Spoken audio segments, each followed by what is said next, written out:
This is how a bank treats you at every level of credit, and at 300, it treats you like a threat. The screen loads, declined. You asked for one starter card with a $300 limit. Instead, they want $300 of your own money locked up first, plus a $39 fee, before they trust you with a cent. Your jaw tightens. You read it twice. The penalty for having nothing is paying to prove you have it. But climb high enough, and this same bank stops billing you and starts couriering you a metal card. You will not have changed. The number will. Here is what nobody warns you about. The bottom is not empty. It is crowded with fees, and every one of them has your name on it. Level 300. You hold the only card that would have you, a secured card. To open it, you handed the bank $300 of your own money, and in return, they gave you a $300 limit and a bill. The math is a joke you are not allowed to laugh at. You are borrowing your own cash, and they charge you 29.99% for the privilege. The annual fee is $39. The card arrives in a plain envelope, like even it is embarrassed. You swipe it once. Gas, $40. The balance reads $40 of $300, and your stomach still drops, because you have learned how thin every edge is. You set an alarm, you pay it 3 days early, nobody claps, nothing changes. The $39 fee posts anyway. It was scheduled before you ever tried. Then a medical bill you never saw surfaces in collections. $211. Overnight, your score falls 40 points for a debt nobody told you was due. You call. The hold music loops twice. A voice reads a script. The reporting is accurate. It cannot be adjusted at this time. How is a bill I never received accurate? The voice repeats the sentence word for word, like you are the one glitching. The fall keeps falling. You apply for an apartment. The landlord runs your credit, does not say no, just says the deposit is now double. $1,400 instead of $700. Because a number flagged you. You cover it by subtraction. You skip the dentist. You skip a friend's birthday dinner and say you already ate. You did not. You are rationing, even if you never say the word out loud. Level 500. You clawed up 200 points. A year of paying everything early, of never letting a balance breathe. You walk in expecting a door to swing open. It does not swing, it just goes quiet. You ask for a real card. Unsecured, a $1,000 limit. The banker types. Her face does the thing you have started to recognize, the small professional cooling. The moment you stop being a person on her screen and become a file. You don't qualify yet. She does not say when. She slides you a brochure for the same secured card already in your wallet, as if forgetting is part of the training. Then the tire blows on a Tuesday. The repair is $600. The unsecured card that would have caught it does not exist for you, so you max the secured one and watch your score drop again, this time for using the credit they forced into your hand. They punish you for not having the card. They punish you for using it. There is no move on this board that is not a fee. You sit in the shop parking lot, engine ticking, hands still on the wheel. You add it up out loud. The $39, the $211, the doubled deposit, the interest stacking in directions you never authorized. You are working harder than the people one floor above you and paying more to stay exactly where you are. And here's the thing you cannot prove yet. Only feel in your chest, the bank was never angry at you. Anger would mean it noticed. At 300, at 500, it never noticed. It sorted. It always sorted. You were a category with a name attached, run through a machine built long before you walked in. You think 600 will fix it. You think there is a number that finally makes them see you. There is a number. It is just not the one you think. And the reason it works will shadow you all the way to the top. The number that finally makes them see you is not 600. It is the one where you stop being a risk and start being a return. Watch the exact moment the switch flips. Level 620. A Tuesday morning, another application, and you brace for the cooling, the script, the no. The screen thinks for 9 seconds. Approved. A $1,000 limit.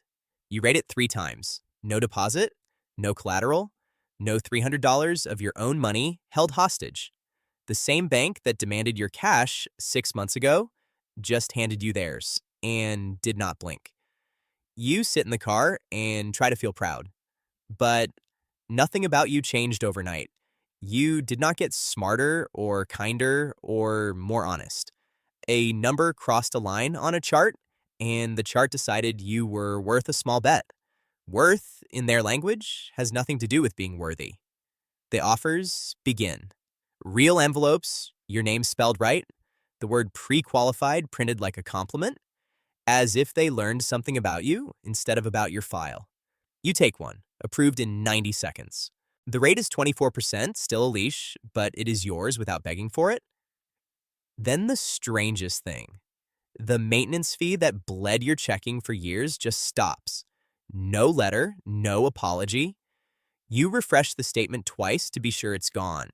The fee that bullied you at 300 simply does not exist at 620. You did not ask. The system saw a profitable shape and let you keep your own money. You understand, slowly, that the cruelty was never personal. It was conditional. Level 680. The leash gets longer on its own. Your limit climbs to $4,000 with no request. An email that congratulates you for being trusted with more debt. A car loan that would have cost 14% at the bottom comes back at 9%. The price of money drops not because you argued it down, but because you stopped being expensive to trust. You walk into the branch. The teller says, "Good morning," before you reach the counter. Not the warmth she pours on the wealthy, not the frost she gave you at 300. Something lukewarm in between, the temperature most people stand in their whole lives and mistake for being respected. You buy a couch on the card and clear it in 2 months. A small, stupid pride. You book the dentist you skipped, the same $200 it always was, except now $200 does not rearrange the week around it. The week just holds. Level 720. Now the doors open before your knuckles touch them. A mortgage pre-approval lands in the mail for a number you never asked a soul about. $300,000. The bank decided what you can carry before you decided you wanted to carry anything. A late fee post, $32. You send one email. 3 hours later, it is gone, with a reply that just says, "taken care of." No phone tree. No voice repeating the same dead sentence at you. The same fee that was carved in stone at 500 is, at 720, simply a typo someone fixes as a favor. Optional is a word that only exists for people the bank has decided to keep. And the feeling arrives that you cannot name yet. Not gratitude. Closer to unease. Because you are catching the trick now. The bank will never reward who you are. It rewards what your file predicts. At 720, your file predicts profit, so the doors swing, the fees dissolve, the rates fall. Same you. New number. You think the warmth is real. You think you have finally been seen. But warmth is only what indifference wears once you turn profitable. And the floors above this one will dress it up as something that almost feels like love. At the top, you finally see the shape of the thing the bottom could never make out. Level 780. Your limit changes while you sleep. $4,000 becomes $11,000 overnight.